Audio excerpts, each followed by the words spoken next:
Quelle, quelle synergie est-ce qu'on pourrait avoir avec la quercétine? Alors, tout dépend ici de l'indication. Je Mhm. donnerai quelques exemples.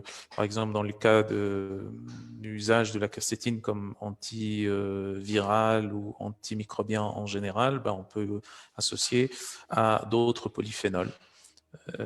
Classiquement qui ont des effets antiviraux. Par exemple, si on cherche un effet antiviral, on a par exemple l'acide rosmarinique.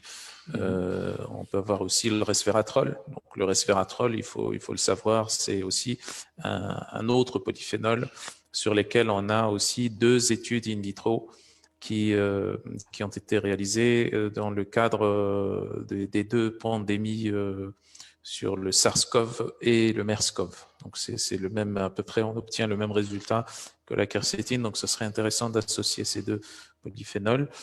On peut aussi l'associer à plein d'autres polyphénols, des polyphénols d'orange, des polyphénols qui permettent aussi d'avoir des effets antiviraux.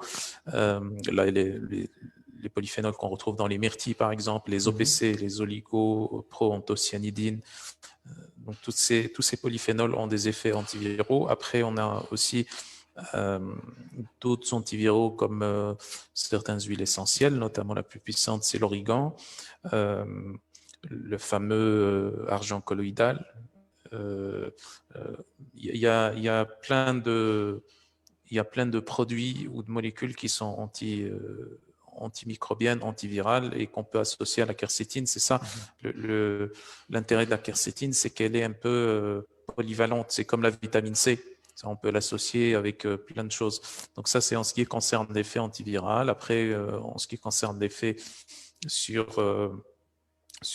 l'athérosclérose, sur les lipides, etc. On peut à ce moment-là associer avec de la vitamine C, du coenzyme Q10, de la vitamine DK2 pour fixer le calcium, pour pas qu'il vienne aggraver encore une fois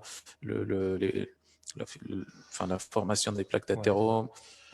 La berbérine aussi. La berbérine Mhm. est, est une excellente association avec la quercétine, surtout lorsqu'il s'agit soit d'effets hypolipémium, mais aussi d'effets sur la résistance à l'insuline.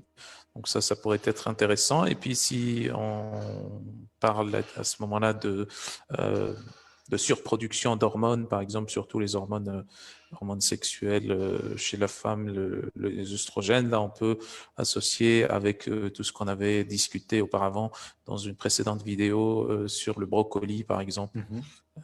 Brocoli, origan, pour avoir de la progestérone ou des progestérones-like, de la vitamine D, les vitamines B, etc. Donc, toutes ces molécules qui diminuent les conséquences et les effets des métabolites toxiques de l'œstrogène. Et donc, par exemple, pour l'histamine, là, on peut l'associer avec la vitamine C, par exemple, ou avec de la DAO aussi, la fameuse enzyme Mhm. qui dégrade l'histamine. Donc, on a en fait un nombre illimité d'associations en fonction des indications. Il n'y a pas de problématique à associer la quercétine à différentes autres molécules.